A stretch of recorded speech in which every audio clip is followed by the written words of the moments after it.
السلام عليكم ورحمة الله وبركاته.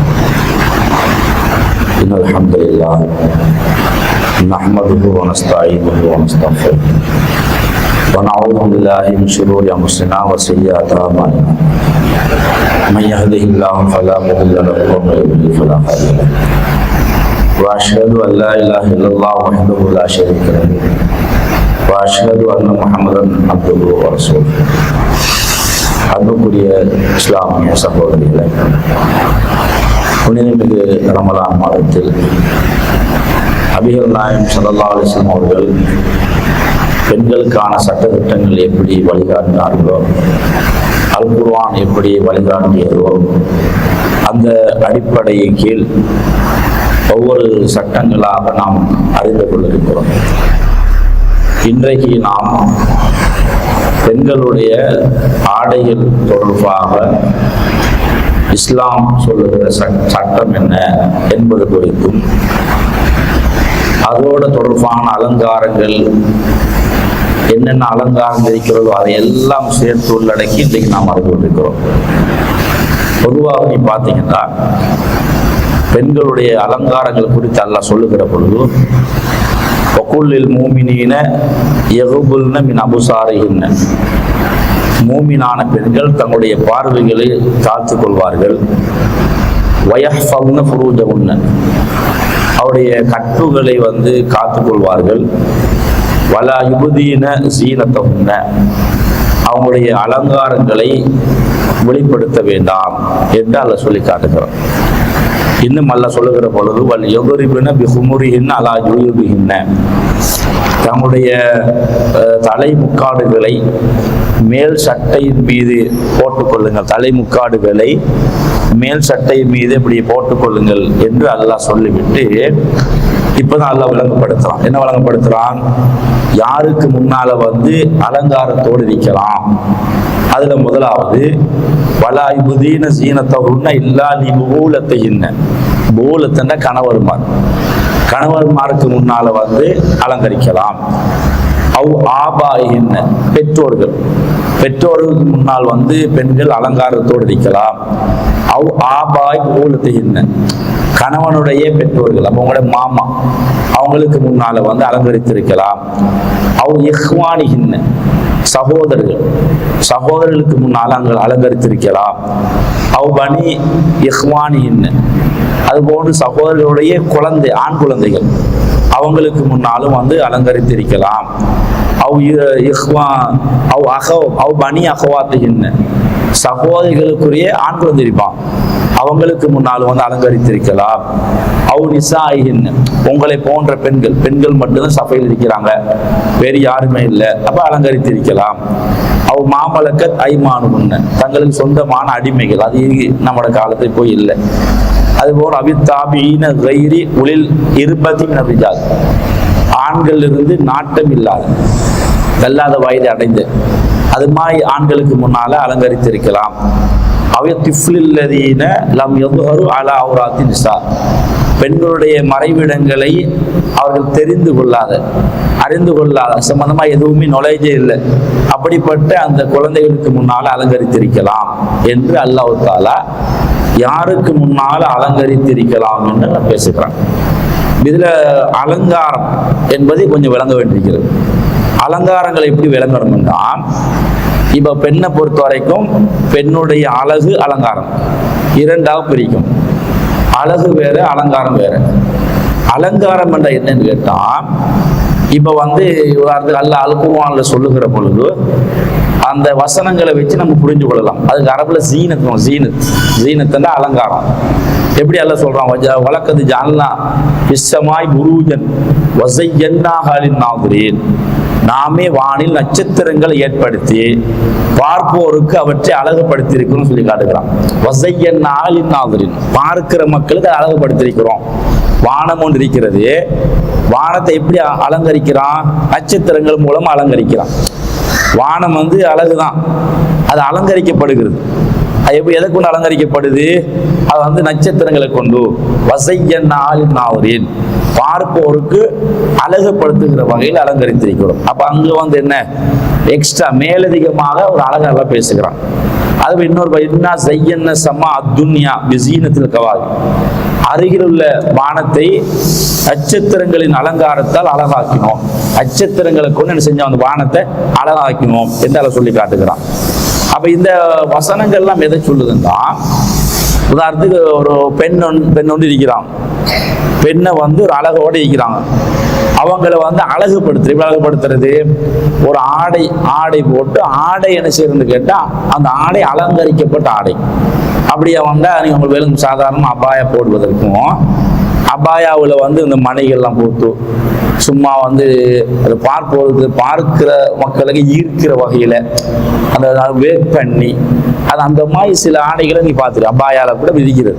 அப்ப அதை அலங்கரிக்கிறாங்க. அதுபோல நகைகள் என்ன செய்யறாங்க கேட்டா போட்டு ஜோடித்து என்ன செய்யறாங்க, அலங்கரிக்கிறாங்க. இப்படி தொங்க போட்டு கொண்டு அலங்கரிக்கிறாங்க. லிப்டிஸ்ட் வந்து என்ன செய்யறாங்க,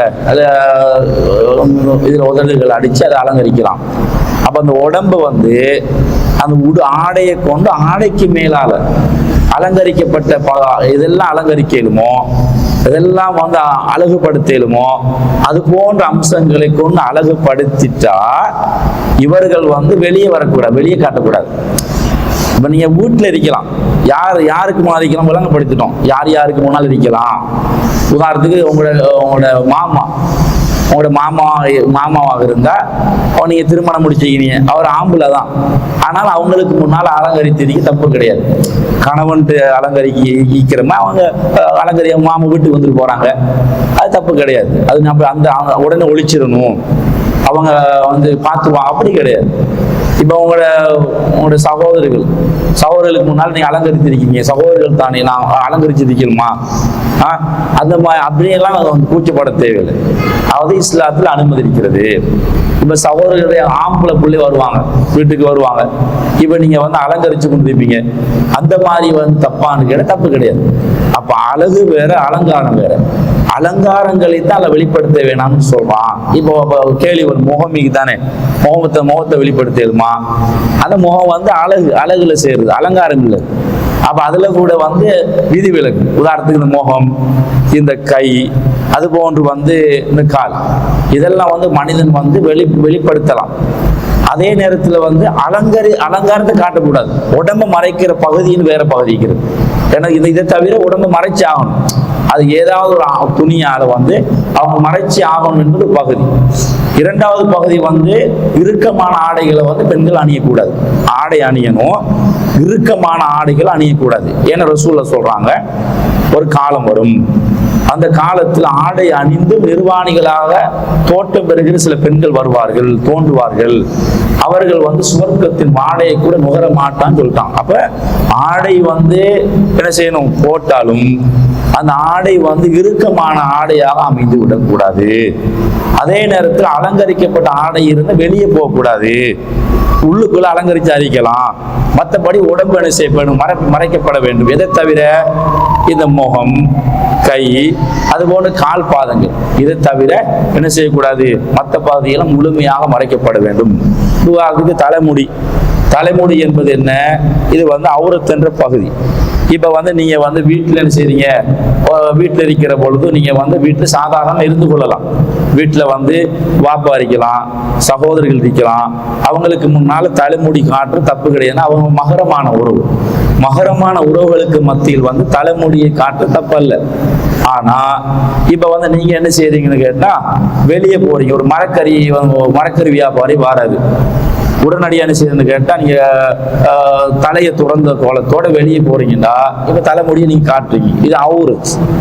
அல்ல அது சம்பந்தமா ஜில்பாப், ஹிஜாப் சம்பந்தமா எல்லாம் முழுமையா உங்களுக்கு விளங்கப்படுத்தும் போது உங்களுக்கு புரிஞ்சுக்கும். அப்ப நம்ம எந்த காரணத்துக்காக வேண்டியும் சில நேரங்களில் தலையில போட்டிருப்போம், ஆங்காங்கே சில முடிகள் தென்படும், அது தப்பு கிடையாது. அது நம்ம திட்டமிட்டு வந்து நாங்க என்ன செய்யறல, அதை வந்து நாங்க மறைக்காம இருக்கிறதில்ல. போடும் போதே சில நேரம் மூடி தூங்கிட்டீங்களே இருந்துடும், அவங்களுக்கு தெரியாம தெரியப்பட்டிருக்கும், அது தப்பு கிடையாது. ஆனால் பெண்களை பொறுத்த வரைக்கும் தலைமுடி என்பது அவுரத்து, அது மறைக்கப்பட வேண்டிய பகுதி. ஆனால் இன்றைக்கு நீங்க சமூகத்துல பாத்தீங்கன்னா, இப்ப சர்வ சாதாரணமா வந்து இந்த பள்ளி வாயிலுக்கு போகிற பொழுதோ அல்லது பாடசாலை போகிற பொழுதெல்லாம் கவனமா இருப்பாங்க. ஆனா சில பெண்கள் என்ன செய்வான்னு கேட்டா, அந்த வீட்டுல அந்த ஒழுங்கு இருக்கும், அந்த ஒழுங்கையில வந்து நடமாட்டங்கள் அதிகமாக இருக்கும். மரக்கறி போகிறது, பொருளை வாங்க போகிறது எல்லாம் இருக்கும். அதுல வந்து பெண்கள் வந்து கவனமட்டு இருந்துருவாங்க. முஸ்லிம் பெண்கள் கவனமட்டுனா தலைவிரி கோலத்தோட திறந்த மேனி தலை தெரிஞ்ச நிலையில சாதாரண சோளை வந்து இந்த மாதிரி போட்டுக்கொண்டு என்ன செய்வான்னு கேட்டா போவாங்க. ஆனா அவங்களுக்கு அது பார தூரம் விளங்குது இல்லை. இது அவுரத்து, இது மறைக்க வேண்டிய பகுதி, இது குர்ஆனுடைய போதனை, இஸ்லாத்துடைய அடிப்படையான போதனை என்று விளங்காதனாலதான் இன்னைக்கு அந்த அளவுக்கு முஸ்லிம் சமூகம் வந்து சர்வசாதாரணமா அணுகிற நிலையை நாம் பார்க்கலாம். ஆனா அது பாவம்னு விளங்குது இல்லை.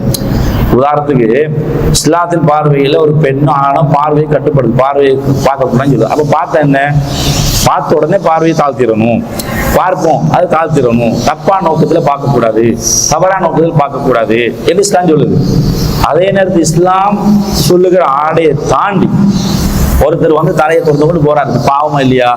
தொலாட்டி பாவம், நோம்பிடிக்காட்டி பாவம், அப்ப தலையை திறந்து கொண்டு போலாம் பாவம். அப்ப தொலாட்டி பாவம் மட்டும் விளங்குது, நம்ம நோம்பிடிக்காட்டி பாவம் மட்டும் விளங்குது, பொய் சொன்னா பாவம் மட்டும் விளங்குது, தலையை திறந்து கொண்டு போனா பாவம் மட்டும் விளங்குது இல்லை. இறுக்கமான ஆடைகள் போட்ட பாவம் விளங்குது. இறுக்கமான ஆடை என்பது சாதாரண குற்றமா? ரசூலை எதோட ஒப்பிடுறாங்க? சுவர்க்கத்துடைய வாடையை நுகர மாட்டான்னு சொல்றான். இப்ப அந்த பெண்களை நீங்க வந்து இப்ப நீ கேளுங்க, ஆகும் நீங்க வந்து சுவர்க்கத்துடைய வாடை நுகர மாட்டேன் இஸ்லாம் சொல்லுது. இப்ப நீங்க அந்த தப்பை செய்றீங்களே சொன்னா, அது என்ன தப்பு செய்யற, அப்படி என்ன தப்பு செஞ்சுட்டேன், இல்லை நீங்க வந்து டெனிம் அடிச்சுட்டு போறீங்க பெண்கள், அது இறுக்கமா தான் இருக்கிறது, டெனிம் டிஷர்ட் போட்டுக்கொண்டு என்ன செய்யணும் கேட்டா என்னமோ இந்த சோலை போட்டுக்கொண்டு போற பெண்கள் கொழும்புல நிறைய ஆகாங்க பார்க்கிறோம். அப்ப என்ன அர்த்தம்? அவங்களோட பெற்றோர்கள் வந்து நம்மளோட குழந்தைகளை சரியா வழிகாட்டல. நம்மளோட குழந்தைகளை என்ன செய்யணும், பருவ வயது அடைஞ்சிட்டாங்கன்னா இப்ப வெளிய உலகத்துக்கு கொண்டு போக்கல இஸ்லாம் சொல்லுகிற ஆடை கலாச்சாரம் ஒன்று இருக்கிறது. அந்த கலாச்சாரத்தை வந்து நாங்கள் மீறக்கூடாது. அதுக்கான சரியான வழிகாட்டல் கொடுக்கணுமா இல்லையா? ஆனா கொடுக்குறாங்கல்ல. ஏன் கொடுக்குறாங்கன்னு கேட்டா வீட்டுல தாயும் அப்படித்தான் இருக்கிறான். அதுக்கான காரணம் கேட்டா இந்த கல்ச்சரல் உதாரணத்துக்கு வந்து வெஸ்டர்ன் கல்ச்சரல் ஆகி அதுக்கு அடிமையாகி சினிமா திரைப்படங்களை பார்த்து நாடகங்களை பார்த்து அதுல போற டிசைனா வருகிற ஆடைகளை பார்த்து அதன் மீது கவரப்பட்டு அப்ப அவங்களுக்கு மனசு கூட உறுத்தாது. ஏன்னா அல்லாஹ்வோட தொடர்பு இல்லை. அல்லாஹ்வோட தொடர்பு இல்லாதனால நாம் இந்த மாதிரி ஆடை போட்டிருக்கிறோமே, இஸ்லாத்தின் பார்வையில் மிகப்பெரிய குற்றமே. அதே பெண்கள் வந்து பண்டி அரிச்சு சாப்பிடுவாங்களா? பண்டி அரிச்சு ஹராமும், ஆனா சாப்பிட்டா குற்றம் சொல்லுவாங்க. குற்றம் தான், அது நரகத்துக்கு போற காரியம்தான். அது மட்டுமா குற்றம் சொல்லுது குர்ஆன்ல? அப்ப இறுக்கமான ஆடை போடுவது குற்றம் தான் சொல்லுகிறது. தலையை திறந்து கொண்டு போகக்கூடாது, அதுதான் இஸ்லாம் சொல்லுகிறது. அப்ப ஒரு பகுதி விளங்குது, சாராயம் குடிக்கிற பகுதி விளங்குது, மது அருந்துற பகுதி விளங்குது, பண்டிகை சென்ற பகுதி விளங்குது, இறுக்கமான ஆடை அணியக்கூடாத பகுதி விளங்குது இல்லை. அதனால சர்வசாதாரணமான நிலையை நாங்கள் அதிகமான இடங்கள்ல பார்க்கிறோம் என்றால் பார்க்கும்போது கவலையா இருக்கிறது. முஸ்லிம்களா கேட்டா பாத்திமான்னு சொல்றான், கேட்டா உம்மு குல்தும்னு சொல்றான், கேட்டா ஜெய்னப்னு சொல்றான். ஆனா ஜெய்னப் மாதிரி இருக்கிறாங்களா? இல்ல.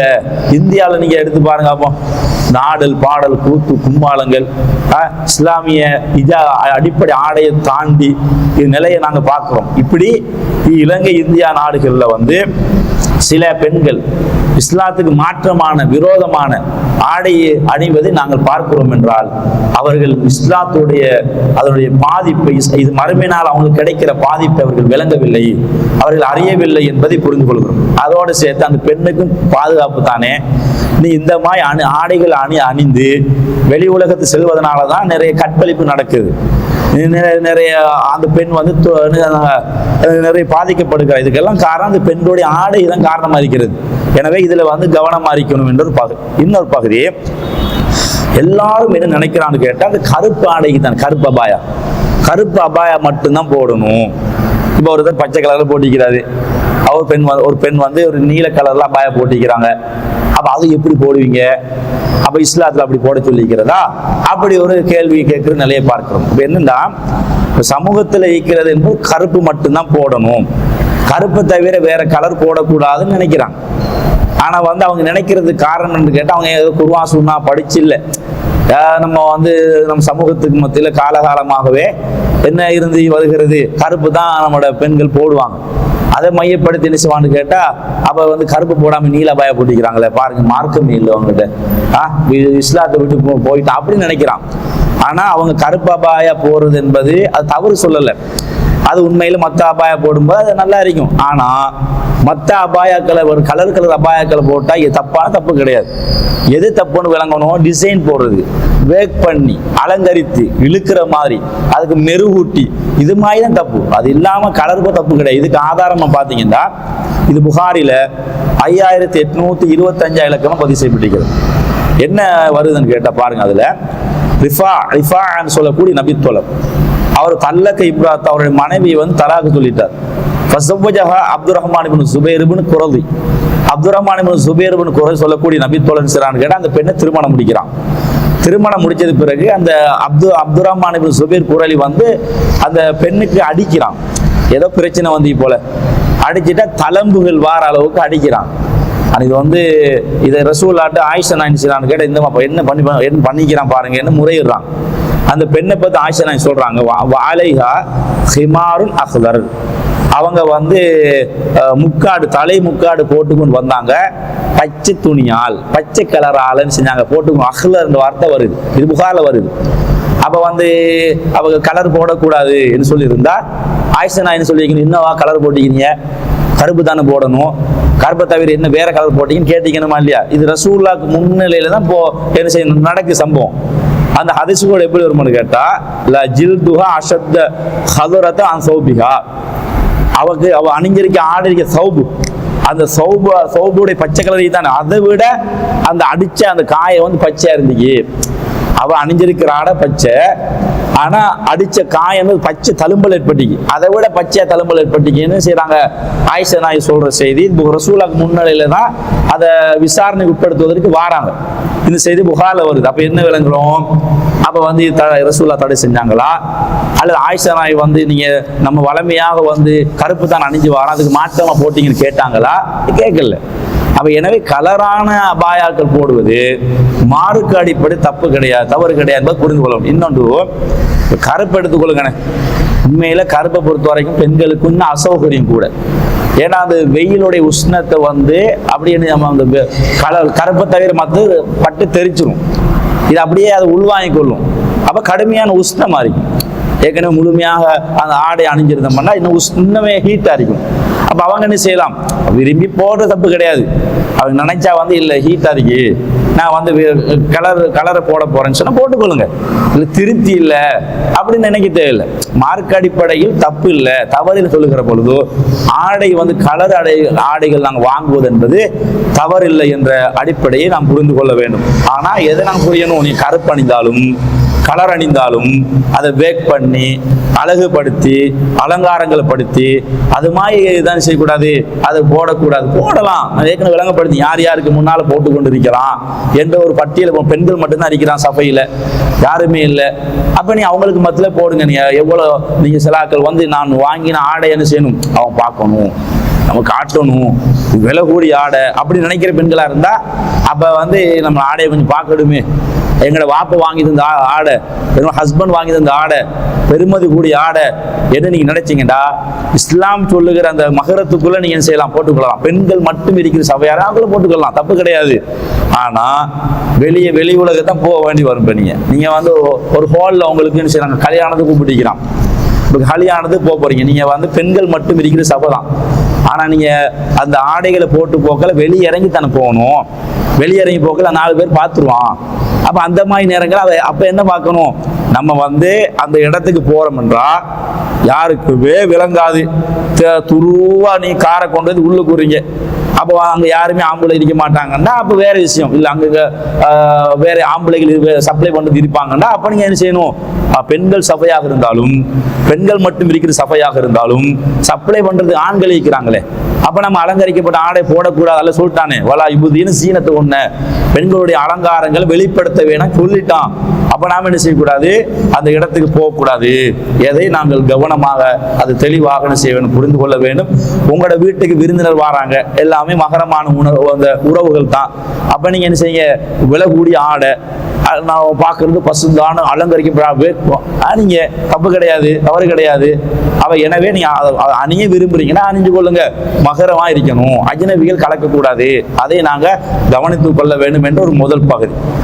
உங்களுடைய அந்த யாருக்கு, பெண்களுக்கும், அது ஒபனாத்தையோட குழந்தைகளுக்கும் ஏனைய பெண்களுக்கும் யுதினீன் அலைஹின மின் ஜலாபீபிஹின்ன, அவர்கள் தங்களுடைய ஜில்பாபுகளை தங்கள் மீது போட்டுக் கொள்ளட்டும் சொல்லி காட்டுகிறான். என்ன வார்த்தை சொல்றான்னு கேட்டா, அப்ப பொதுவான நிசால் மோமின பொதுவான பெண்கள், அது போன்று நபியுடைய பெண்கள், நபியுடைய மனைவிமார்கள் சொல்றான், பொதுவான பெண்களுக்கு சொல்றான், புதல்விகளுக்கு சொல்றான், நீங்க வந்து ஜில்பாபுகளை தங்கள் மீது போட்டுக்கொள்ள. அப்படி என்ன அர்த்தமா, ஜில்பாபை தலையோடு சேர்த்து இந்த மாதிரி போட்டுக்கொள்ள சொல்றான். இதுதான் ஜில்பாபு. சொல்லி போட்டு அதை எப்படி விளங்குறோம், இந்த முகமெல்லாம் இல்லைன்னு எப்படி விளங்குறோம்னு கேட்டா, அந்த வசனத்துல தெளிவா தாலிக்கு அதுனா அந்த பெண்கள் அறியப்படுவதற்கும் தொல்லைப்படுத்தப்படாமல் இருப்பதற்கும் அதுதான் நெருக்கமானதுன்னு சொல்லிதான். அப்ப என்ன அர்த்தம், அப்ப தலையோடு சேர்த்து என்ன செய்யணும், இந்த மாதிரி நாங்க போட்டுக்கொள்ளணும். ஆனா முகம் அதுல உள்ளடங்குமா, முகம் உள்ளடங்காது. ஏன் உள்ளடங்காது, ஜில்பாப் உள்ளடங்காதுன்னு கேட்டா, அந்த வசனம் இறுதி பகுதியிலேயே தெளிவா சொல்றான். என்ன சொல்றான்னு கேட்டா, நீங்க வந்து அறியப்படணும், பெண் அறியப்படணும்னு என்ன அர்த்தம், நீங்க ஜில்பாபு ஃபுல்லா போட்டீங்க, அப்ப ஜில்பாபுன்னு அர்த்தம் வருமா, வராது. யாரும் அறியப்படாது, இது இன்னாருடைய மகள் தான், இது இன்னாருடைய வைஃப் தான் என்று வெளிப்படையாக போகும்போது விளங்கும் தானே, அந்த மாய் விளங்கணும், அந்த மாய் அறியணும் என்று அல்லாஹ் சொல்லிட்டான். அப்ப இந்த வசனத்துக்கு பிரகாரம் நமக்கு என்ன சொல்லுதுன்னு கேட்டா, ஜில்பாபுக்கு என்ன அர்த்தம், முகம் திறந்திருக்க வேண்டும். முகம் திறந்திருக்கிற அந்த சொல்லுக்கு தான் வந்து ஜில்பாபு என்பதை நாம் என்ன செய்ய வேணும், புரிந்து கொள்ள வேண்டும். இப்ப வந்து அது மாதிரி நீங்க பாருங்க, வந்து இப்ப உங்களுக்கு புரிஞ்சிருக்கும் ஜில்பாபன் என்ன, இது நீங்க எப்படி புரியுறீங்க. சிலாக்கள் கேட்பாங்க, இல்ல ஜில்பாபன்டா ஃபுல்லா மூடத்தான் வேணும், அதான் மூடக்கூடியவர் இந்த வசனத்தை ஆதாரம் காட்டுவான். யார் வந்து முகத்தை மூடி சொல்றாங்களோ அவங்க ஆதாரம் காட்டுவான், இது ஜில்பாப்னு சொல்ல, ஜில்பாப்னா ஃபுல்லா முகத்தை மூடணும். அப்ப நம்ம என்ன சொல்லுவோம், என்ன சொல்லுவீங்க, அவங்களுக்கு இல்ல அப்படின்னா அந்த தொடர் வசனத்தை என்ன சொல்லி காட்டுகிறான், அறியப்படம் சொல்லுகிறானே. அறியப்படணும்னு சொன்னா அதுக்கு என்ன அர்த்தம், அறியப்படம் சொன்னா என்ன அர்த்தம்னு கேட்டா, அந்த பெண் யாருன்னு விளங்கணுமே, விளங்கினா தானாங்க அறியப்படணும். அப்ப வந்து விளங்கலாட்டி அந்த பெண் அறியப்படாது.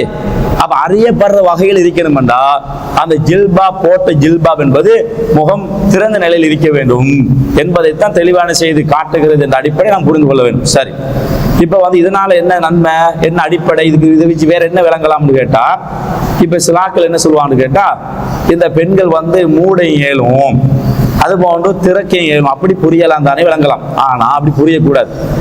ஏன் அப்படி புரியக்கூடாது நான் சொல்றேன்டா, அல்லாஹ்வுடைய கட்டளை என்ன சொல்லுங்க. அப்போ அல்லாஹ்வுடைய கட்டளை என்பது அறியப்படணும். அல்லாஹ்வுடைய கட்டளை அறியப்படணும்னு சொன்னா நீங்க மூடிக்கொண்டிருப்பீங்களா, இல்ல அல்லாஹ் அறியப்படணும்னு சொல்லிட்டாண்டா அதுக்கு மாற்று வியாக்கியானம் சொல்லுமா, சட்டத்தை நாங்க மாத்த இயலுமா, இல்ல நான் வந்து அப்ப அல்ல சொல்லிட்டான் தான், ஆனா நம்ம இஷ்டத்துக்கு நான் நடந்து கொள்வேன் அப்படி சொல்ல முடியுமாண்டா, அப்படி சொல்லக்கூடாது. அல்லாஹ் தெளிவான வார்த்தையோடு எப்படி சொல்றான்னு கேட்டா அறியப்படும் சொல்லுகிறான். அதுக்கு பிறகு அந்த வசனத்தை அந்த வார்த்தைக்கு மாத்தமான செய்ய நடந்து கொள்ளக்கூடாது என்ற அடிப்படையை புரிந்து கொள்ள வேண்டும். அப்ப உங்களுக்கு என்ன புரிஞ்சிருக்கும், இப்ப ஜில்பாப் என்றாலே முகம் திறந்திருக்கணும், அது கட்டாயம் திறந்திருக்கணும். கட்டாயம் திறந்திருக்கணும் என்பதற்கு என்ன ஆதாரம், அல்லாஹ்வே சொல்லிட்டான், அறியப்படும் சொல்லிட்டான். இப்ப நீங்க பாருங்க, அப்போ இன்னைக்கு ரோட்டால வந்து முகத்தை மூடிக்கொண்டு போறாங்க. இப்ப முகத்தை மூடிக்கொண்டு கையில கூட்டி போகும்போது இப்ப நமக்கு வந்து என்ன விளங்கும், இது அவங்களோட வைஃபா அல்லது வந்து வேற ஒருத்தர் கூட்டி போறானா என்ன அறிய தெரியலையே. வெளிப்படையா ஃபுல்லா மூடி இருக்கான், கையை மூடி காலையை மூடி கால் பாதத்தை மூடி அப்படி மூடிட்டு போக்களை வந்து அவ எப்படி எங்களுக்கு புரியும், யாருன்னு விளங்காது. அப்ப அல்லாஹ்வுடைய வசனம் என்ன சொல்லுதுன்னா அறியப்படணும், விளங்கப்படணும். அந்த வசன திரும்ப நான் வாசிக்கிறேன் பாருங்க. அப்ப நபியே தமது தலை முக்காடுகளை தொங்க விட்டு கொள்ளுமாறும் தமது மனைவியருக்கும் உமது பெண் மக்களுக்கும் இறை நம்பிக்கையாளர்களின் பெண்களுக்கும் கூறுவீராக. அதுவே அவர்கள் அறியப்படுவதற்கும் தொந்தரவு செய்யப்படாமல் இருப்பதற்கும் மிகவும் ஏற்புடையது. அல்லாஹ் மன்னிப்பவனாகவும் நிகரில்லா அன்பாகவும் இருக்கிறான். அப்ப இவ்வளவு தெளிவான செய்தான் சொல்லிட்டான். அப்ப நபிமாருடைய மனைவிக்கும் ஆரம்ப சட்டம் இருந்து, என்ன சட்டம்? அவங்க திறந்து கொண்டுதான் இருக்கணும். அவங்களோட உதவிகளுக்கும் அந்த சட்டம் தான் இருந்திருக்கிறது. இதுல விதிவிலக்காகும். அந்த விதிவிலக்கு பிறகு வழங்கப்படுத்தினேன். இப்ப அது மாதிரி நீங்க பாருங்க. அப்போ இன்னைக்கு என்ன நடக்குதுன்னு கேட்டா, உண்மையில் இஸ்லாம் மார்க்கம் அறிவுபூர்வமான மார்க்கங்க. ஏன்னு கேட்டா இன்னைக்கு வந்து எல்லா கொலை, அது போன்று கொள்ளை, விபச்சாரம் எல்லாத்துக்கும் எதை பயன்படுத்துறான் தெரியுமா? இன்னைக்கு முகத்தை மூடிக்கொண்டு விபச்சாரத்துக்கு போறான். ரோட்டால போனா விளங்குமா? ஆட்டால போய் இறங்குறான், பொம்பளை இறங்குறான், மூடிக்கொண்டு இறங்குறான். இப்ப திறந்து கொண்டு இறங்கினா இவ எங்க இவரோட இன்றைக்கு எங்க வந்திக்கிறா, இந்த இடத்துக்கு வரணும், இது எப்படி டேஞ்சரான இடமே என்று விளங்கிரும். ஆனா ஃபுல்லா மூடிட்டு போனா யாரு, என்னத்துக்கு வந்திக்கா, எதற்கு வந்திக்கா என்று விளங்காது. அவ யாரு கூப்பிட்டு வந்திக்கா? இப்ப உதாரணத்துக்கு உங்களுக்கு ஃபாத்திமாவோட பொம்பளை உங்களுக்கு தெரியும், ஆனா ஃபாத்திமாவோட கணவரே உங்களுக்கு தெரியும். இப்ப வந்து ஒருத்தர் கூட்டி வந்திருக்கிறேன், உங்களுக்கு தெரியாத ஆள் வந்து கூட்டி இறக்குறான். ஒரு முகத்தை திறந்து கொண்டு உங்களுக்கு விளங்கிதா, இவர் யாரப்பா, கணவர் வந்து வேற ஆளு, நானா தெரியும், தம்பியை தெரியும், இவர் யார் வந்திருக்கிறாரு உங்களுக்கு புரிஞ்சிடும். அந்த பொம்பளை பயப்படுவா. சரி இவனை திறந்து கொண்டு இருக்கிறேன், யாரும் பார்த்துருவாங்க, யாருக்கு விளங்கிரும், அவ அந்த பக்கத்து வீட்டுக்காரி பொம்பளை இதால போறா, புரிஞ்சிருமே. அப்ப அவ பயப்படுவா.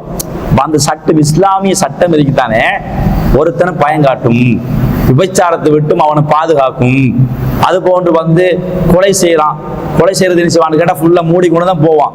ஏன்னா ஆள் விளங்கிரும், யாரும் விளங்கக்கூடாது. இப்ப ரோட்டால வந்து நடமாடுறவங்கன்னு இப்ப வந்து ஒருத்தனை வந்து ஷூட் பண்ணணும், ஒரு பொம்பளை வடிவத்துல வந்து ஃபுல்லா செய்யறான்னு கேட்டா அபாயம் அணிஞ்சிருக்கிறான், ஃபுல்லா மூடிக்கொண்டு. யாருக்கு சந்தேகம் வருமா? கையில பிஸ்டோல் வச்சிருக்கிறான், ஆனா ஒருத்தனை ஷூட் பண்ணணும், ஆனா ஃபுல்லா முகத்தை மூடிக்கொண்டு இருக்கிறான். இப்ப ரோட்ல இருக்கும் போது எங்களுக்கு யாருக்கு விளங்காதே. அப்ப அவர் பொம்பளையா சந்தேகப்படுவாங்களா? சந்தேகப்பட மாட்டாங்க. இவன் ஷூட் பண்ண போறான்னு பொம்பளை போய் சந்தேகப்பட மாட்டான். ஆனா மூடிக்கொண்டு ஷூட் பண்ணிட்டு போயிட்டான்டா, நடக்குதா இல்லையா? சரி, ஒருத்தர ஒரு இடத்த களவெடுக்க வாரான், களவெடுக்க வரும்போது ஃபுல்லா மூடிக்கொண்டு வாரான். அப்ப என்ன செய்யாது? அப்ப வந்து யாருக்கு விளங்காது, என்ன எங்க வந்தீங்க, எதற்கு வந்தீங்க விளங்காது. அப்ப எனவே இந்த உலகத்துல கற்பழிப்புகள், அது போன்ற கொலைகள், கொள்ளைகள், இது போன்ற காரியங்களை வந்து முகத்தை மூடிக்கொண்டு செஞ்சிடலாம். முகத்தை திறந்து கொண்டு செய்வதற்கு பயப்படுவான், அஞ்சுவான். அப்ப எனவே அப்ப என்ன விளங்குது, எங்களுக்கு என்ன சொல்லுகிறது? முகத்தை திறந்து கொண்டு இருப்பது என்பது அது அறிவுபூர்வமானது, அது அழகானது என்பதை புரிந்து கொள்ளலாம். இன்னொன்று செய்து பாருங்க. இப்ப முகத்தை மூடிக்கொண்டிருக்கிறாங்க, சுவாசமான காற்று அவங்களுக்கு படுமா? அதனாலதான் நீங்க பஸ்ல போனீங்க, நம்ம கண்ணால பாத்தீங்க, இப்படி எடுத்துட்டு இப்படி காத்தடிக்கிறது, இப்படி அடிக்கிறான். ஏன் காத்தடிக்கிறான் தெரியுமா? அவனுக்கு கஷ்டம். ஏன் அப்படி கஷ்டப்படுற? ஆனா அந்த பெண்கிட்ட போய் தனிப்பட்ட முறையில கேளுங்க, அப்போ என்னங்க முகத்தை மூடிக்கொண்டு போற கஷ்டம் தான். ஆனா இவர் உருறாரு இல்லையே, இந்த மனுஷன் வெளியே போனா முகத்தை மூட சொல்றா, என்ன செய்யற? இவருக்காண்டி தான் மூட வேண்டியிருக்கிறது. நம்மளோட கஷ்டம் அவருக்கு புரியுமா, ஊர் மக்களுக்கு புரியுமா என்று தனிப்பட்ட முறையில் போய் கேட்டு பாருங்க. விரும்பி போறல, விரும்பி எல்லாம் போறல, பலாத்காரம் பண்ணப்படுது. நீங்க போடும், இப்படிதான் போடுங்க. இப்படி போடாட்டி நான் வந்து அவர் வந்து 3 நாள் ஜமாத்துல போய்ப்பாரு, 40 நாள் ஜமாத்துல போய்ப்பார். இப்ப ஜமாத்துல போய் 2 பயான் பண்ணிப்பார். இப்ப எல்லாம் ஹார்கூன் ஆயிட்டாருன்னா வைஃப் ஹார்கூன் ஆக்கணும். வைஃப் இப்போ ரோட்டால போக்கல ஹார்கூன் ஷாப் வந்து வைஃபை வந்து திறந்து கொண்டு போனா வந்து ஹார்கூன் ஷாப் என்ன வைஃபை திறந்துட்டு போறீங்க என்று கேட்பான் என்பதற்காக வேண்டி இப்ப அவர் என்ன செய்வான்னு கிடையாது. அவர் அதுக்காக வேண்டி தான், இறைச்சத்துல எல்லாம் கிடையாது. இறைச்சம் அல்லாஹ்வுக்கு தெரியும். ஆனா அந்த பெண் வந்து மூடுவதோ இவர் சொல்வதோ எனக்கு தெரியுமா? இல்ல நம்ம ஹார்கூன் ஆயிட்டோம், வந்து 40 நாள் ஜமாத்துல போயிட்டோம். அப்ப ஜமாத்துல போனா வந்து பெண்ணை மூடணும், அப்ப ரோட்டால போக்கல கேள்வி கேட்பான், அதற்காக நீ மூடுகிறார்கள் செய்யறாங்க, இருக்கிறாங்க. இது பொய் இல்லை. நீ தனிப்பட்ட முறையில அவங்க அணுகி கேளுங்க. நீங்க உங்களுக்கு எப்படி தெரியுமான்னு கேட்டா, இப்படி கேட்டாங்க நம்ம சொல்லிக்கிறாங்க. பெண்கள் கேட்டாக்க நம்ம சொல்லிக்கிறேன், இப்படிதான் நம்ம கேட்டு பார்த்தேன், ஆனா அவங்க சொன்னாங்க. அப்ப எனவே அடுத்தது பாருங்க, சாப்பாடு தின்னும்போது ஹோட்டல்ல நிப்பாட்டுவாங்க. ஹோட்டல் நிப்பாட்டி எப்படி சாப்பிட போறாங்க? இப்படி ரோட்ஸ் கட்டிக்கிறது எல்லாமே என்ன எப்படிதான் தின்று யோசிச்சு பாருங்க. அப்போ அது மாதிரி தண்ணி குடிக்கிறது, தண்ணி குடிக்கல் கொட்டு போடுவாங்க, கொட்டு போடும். ரொம்பவே கஷ்டப்படுறான். ஏன் உங்களுக்கு தேவையில்லாத வேலை? இஸ்லாம் அவங்களுக்கு சொல்லிக்கிறது ரொம்ப கஷ்டப்பட சொல்லி, தண்ணி குடிக்க கஷ்டப்படுறீங்க, இது உண்மையில இது மாற்று மத ஆக்கள் நினைச்சு விமர்சனம் பண்றாங்க தானே. விமர்சனம் பண்றா நம்ம அவங்களுக்கு என்ன, அவங்களுக்கு நம்ம எதை பதில் சொல்லிட்டு போறோம், அறியாம செய்யறாங்க. நியாயம் தானே விமர்சனம் பண்றது. என்னங்க இஸ்லாமிய மார்க்கம் வந்து என்ன நல்ல மார்க்குன்னு சொல்றீங்க, ஆனா பெண்களை கொடுமைப்படுத்துத, மொத்தமாக மூடி வச்சுக்கிறத, சுவாசமான காற்றை தடுக்கிறத, நிம்மதி இல்லாம போறாவே, சாப்பாடை தின்ன முடியலையே, இப்படி வந்து அவன் என்ன சொல்றான். அவன் சொல்றது பொய்யா? அது நாம என்ன சொல்லுவோம், இல்லை அவன் சொல்றீங்க அந்த மார்க் இஸ்லாம் சொல்லல, இஸ்லாமிய மார்க் சொல்ல. இஸ்லாம் மார்க் என்ன சொல்லுவீங்க பாரு, 33 59 வசனத்தை பாரு, பிரட்டி பாரு. அப்படி நம்ம என்ன சொல்றோம்னு கேட்டா, இன்னைக்கு நிறைய சிஐடி மார்க் செய்வான்னு கேட்டா வருவாங்க. சிஐடி மார்க் என்ன சொல்றான்னு கேட்டா இந்த மாதிரி கேள்விகளை கேட்பான். அவனுக்கு குர்ஆனுடைய தர்ஜமாக்கள் எடுத்து காட்டுவான். அவனே அப்படியா இஸ்லாம் மார்க் அப்படி சொல்லிக்கிறதா? அப்ப தெளிவா தான் இருக்கிறது, தெளிவான மார்க்கம் தானே. அப்ப எனவே அவன் அதிர்ச்சி அடைகிற அளவுல, அவனே பூரிப்படைகிற வகையில, அப்ப இப்படி நாங்க வந்து மாற்று மதகுருமார்களுக்கு கூட நம்ம இதை எடுத்து காட்டுறோம். அப்ப வந்து அவங்களுக்கு புரிய வைக்கிறோம். ஆனா என்ன, இது மாதிரி சில மௌலிமார்களால இஸ்லாத்தை தவறாக புரிஞ்சு, குர்ஆன் வசனங்களை தவறாக புரிஞ்சு, தப்பாக புரிஞ்சு, அந்த மாதிரி ஒரு நிலையை நாங்கள் பார்க்கிறோம். எனவே அப்ப நாங்கள் தெளிவாக புரிந்து கொள்ள வேண்டும். ஜில்பாப் என்பது பெண்கள் திறந்த நிலையில் இருப்பது ஜில்பாப். அப்ப யா ஐயுஹன் நபியே குல்லி அஸ்வாஜிக, உன்னுடைய மனைமார்களுக்கு சொல்லுங்கள், ஒபனாத்திக, உங்களோட குழந்தைகளுக்கு சொல்லுங்கள், வனிசாயில் மூமினீன, ஏனைய பெண்கள் மூமினான ஏனைய பெண்களுக்கு சொல்லுங்கள், குதுனீன அலைஹின மின் ஜலாபீபிஹின்ன, தங்களுடைய ஜில்பாபுகளை தங்கள் மீது தலையோடு சேர்த்து அப்படியே வந்து மார்பகத்தை சேர்த்து போட்டுக்கொள்ளுங்கள். தாலிக்கு அதுனா ஐயோரஃப்ன ஃபலாயூதேன், அதுதான் அறியப்படுவதற்கும் தொல்லைப்படுத்தப்படாமல் இருப்பதற்கும் அது ஏற்றது. வகானல்லாஹு கஃபூரர் ரஹீமா, அல்லாஹ் மன்னிப்பவன் நிகரற்ற அன்புடையவன் என்பதை அதில் சொல்லி காட்டுகிறான். இப்போ உங்களுக்கு இந்த செய்தி இதுல டவுட் இருக்கா? உங்களுக்கு வசனத்துல எந்த டவுட் இருக்கா? டவுட் இருந்தா நீ கடைசியா கேளுங்க. அப்போ உங்களுக்கு முடியமான அளவுக்கு வந்து நம்ம தெளிவுபடுத்திடும். சரி, அடுத்தது பாத்தீங்கன்னா இது வந்து ஜில்பாப். அடுத்தது ஹிமாரை பொறுத்த வரைக்கும் அல்லாஹ் அல் குர்ஆன்ல 24வது அத்தியாயம் 31வது வசனம், அதுல அல்லாஹ் என்ன சொல்றான்னு கேட்டா, வல் யதுரிபுன பிஹுமுரிஹின்ன அலா ஜுயூபிஹின்ன, தமது தலை முக்காடுகளை மேல் சட்டை மீது போட்டுக்கொள்ளட்டும். அப்ப இங்க வர வார்த்தை வந்து ஹிமாருக்கு என்ன அர்த்தம்னு கேட்டா, இங்கவும் தலையை மூன்று அர்த்தம், இந்த முகத்தை மூன்று அர்த்தம் இல்லை. இதுக்கு என்ன செய்வான்னு கேட்டா முகத்தை 3 அர்த்தம் தான் கொடுப்பாங்க. முகத்தை 3 அர்த்தம். ஆனா அந்த முகத்தை 3 அர்த்தம் கொடுப்பது பிழை, தவறு என்பதை உங்களுக்கு நான் புரிய வைக்கிறேன். முதலாவது அவங்க என்ன சொல்றாங்க, இந்த வசனம் நம்ம என்ன மொழிபெயர்க்கிறோம், வல் யதுரிபுன பிஹுமுரிஹின்ன அலா ஜுயூபிஹின்ன, தமது தலை முக்காடுகளை மேல் சட்டை மீது செய்து போட்டுக்கொள்ளு சொல்லி காட்டுறான். இப்ப அதுக்கு ஒரு சாரன்னு சொல்றாங்க, தலை முக்காடுகளை தலையோடு சேர்த்து போட்டுக்கணும்னு சொல்றாங்க. அப்ப தலையோடு சேர்த்து போட்டுக்கணும்னு சொல்றாங்களே, இது தவறு, இது தப்பு, அப்படி கிடையாது. அதுக்கு என்ன அடிப்படை? இப்ப நீங்க பாருங்க, உங்களுக்கு ஒரு ஹதீஸை சொன்னா உங்களுக்கு புரிஞ்சிடும். இப்ப நபிகள்லாம் சொல்றாங்க, ஒரு லா துக்குபல், ஒருத்தருடைய தொழுகை வந்து சலாத்து ஹாய், ஒரு பருவ வயது அடைஞ்ச பெண்ணுடைய அந்த தொழுகை என்பது ஏற்றுக்கொள்ளப்பட மாட்டாது. இல்லா பி ஹிமார். ஹிமார் ஏற்கனவே சொன்னோம் இல்லையா, இந்த முக்காடு சொன்னாங்க இல்லையா, தலையோடு சேர்த்த இந்த முகத்தோடு சேர்த்து முக்காடு இருந்தா முகத்தோடு சேர்த்து முக்காடு போட்டாலே தவிர. அப்ப என்ன அர்த்தமாகும்? இந்த ஹதீஸ் பிரகாரம் தொழும் போது அப்படியே தலையை சேர்த்து முகத்தை மூடிக்கணும் தொழணும், அப்படிதான் அர்த்தம். அப்பதான் தொழுகை ஏற்றுக்கொள்ளப்படுமா?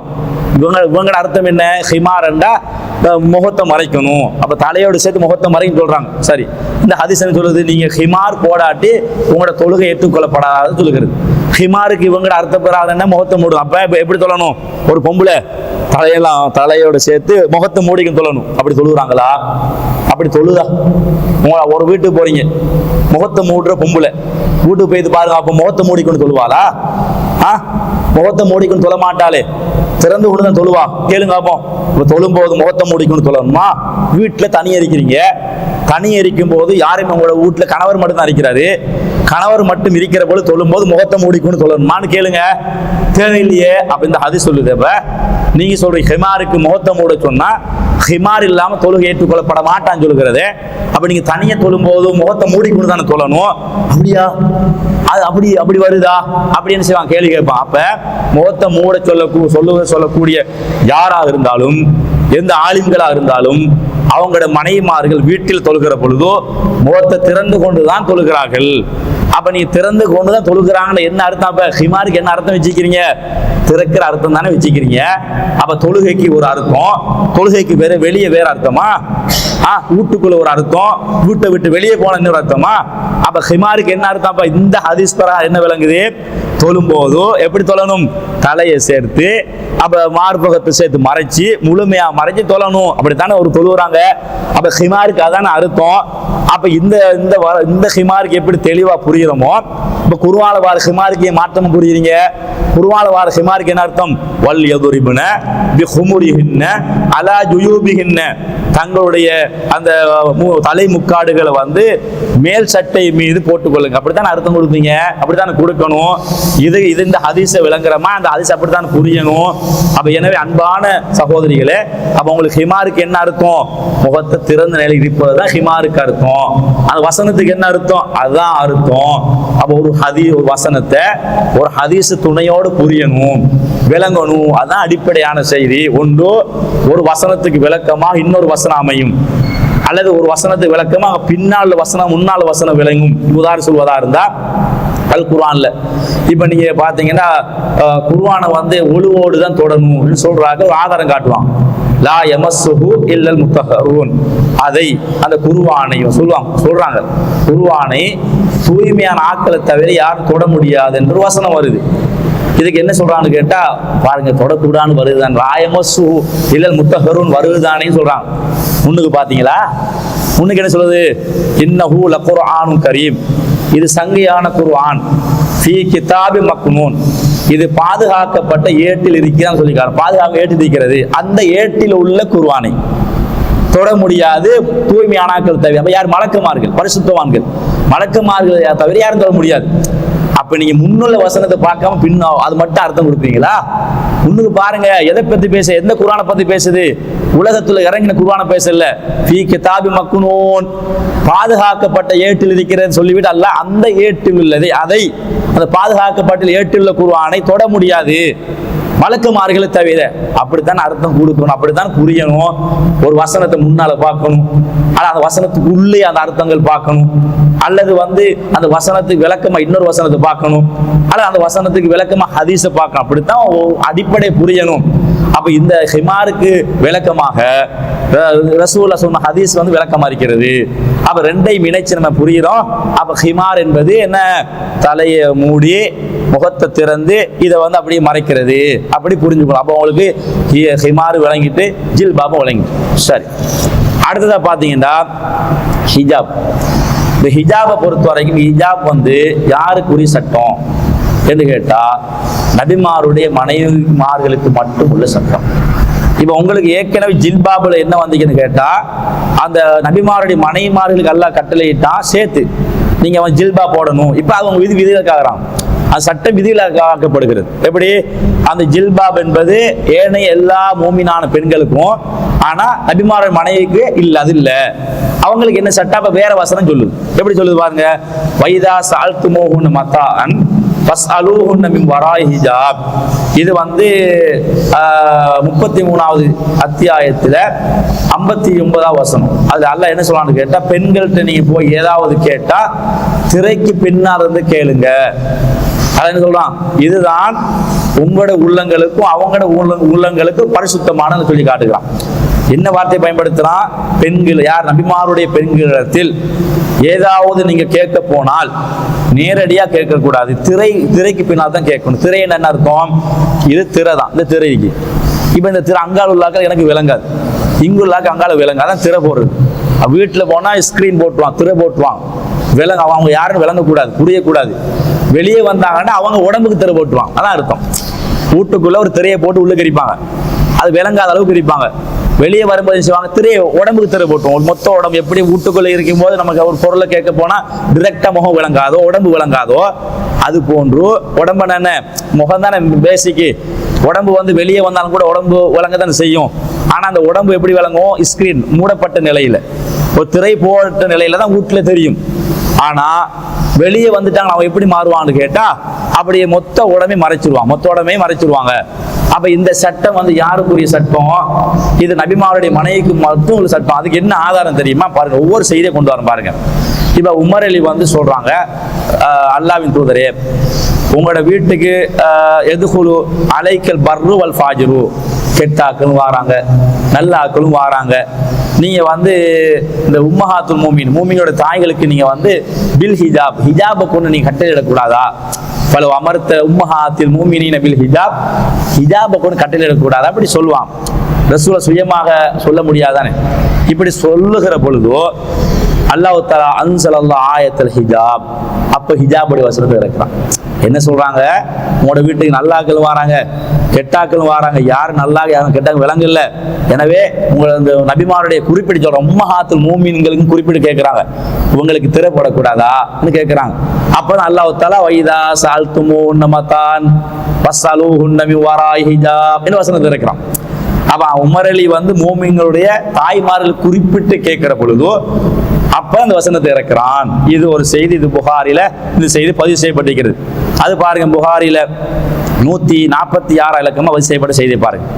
என்ன செய்தி என்று கேட்டா வந்து இவங்க யார்? ஆயிஷா அலி, அது போன்ற ரசூலுல்லாஹ்வுடைய மனைவிமாரின் செய்வார்கள் இயற்கை தேவை நிறைவேற்றுவதற்காக வேண்டி வெட்டவெளி என்ற பகுதிக்கு போவாங்க. அப்ப வந்து ரசூலுல்லாஹ் வந்து சொல்லுவாங்க, உஹுஜுப் நிசாக், உங்களோட மனைவிமாருக்கு திரை போடக்கூடாது அப்படிலாம் கேட்பான். அடிக்கடி தான் ஒரு முரளிக்கு அடிக்கடி இந்த வேலை தான், நீங்க உங்க மனைவிமார் திரையை போடுங்க. அப்ப இப்படி கேட்கும்போது ஒரு நாள் சவுதார் அலி என்ன செய்யறான்னு கேட்டா, ரசூலோட மனைவி வந்து ஒரு வெட்ட வழி பயணம் போறான். ஆனா சவுதா ஒரு உயர்ந்த பெண்மணி. அப்ப உடனே என்ன செய்யறான்னு கேட்டா சவுதா கூப்பிட்டு சொல்றாங்க, ஃபனாதா உமர் அவர் பெண் அழைச்சு சொல்றாங்க, கது அரஃப்னாகி யா சவுதாஸ், நீ சவுதா நல்லா எங்களுக்கு விளங்கு. இப்படி சொல்றான், நீ எங்க வைக்கப்பட்டு வரீங்க, நீ சவுதா தானே என்று செய்யறாங்க. வெளிப்படை சொல்லுங்க, சவுதானே நல்லா விளங்கு. எதுக்கு அவர் சொல்றாருனா, ஏன் இப்படி கேட்டேன் தெரியுமா? அந்த ஹிஜாபுடைய சம்பந்தமா விரும்பி ஆசைப்பட்டு இந்த சட்டம் வரக்கூடாது என்று ஆசைப்பட்டு தான் நான் சத்தமா சொன்னேன். நீ விளங்குது எனக்கு, நீ சவுதான்னு விளங்குது. அப்ப என்ன அர்த்தம்? மூடினா விளங்காது, நீ சவுதா தானே விளங்குது எங்களுக்கு. கது அரஃப்னாகி சவுதான்னு எங்களுக்கு தெளிவா விளங்குது. என்ன, நான் ஹிஜாபுடைய அந்த சட்டங்களை ஆசை வச்சு நான் அப்படி சொன்னேன். உடனே அல்லாஹ் சொல்றாங்க, ஹிஜாபுடைய ஆயத்தை இறக்கினான் என்று. இது 146வது செய்தியா பதிவு செய்யப்படி புகாரில. அப்ப ஹிஜாபுடைய ஆயத் எதுக்கு இறங்குது, என்ன காரியத்துக்கு இறங்குது பதிவு செய்யப்பட்டிருக்கிறா இல்லையா? குறிப்பிட்டு நபிமாருடைய மனைவிமார்களுக்கு குறிப்பிட்டு வந்திருக்கிறது, தெளிவா இருக்கிறது.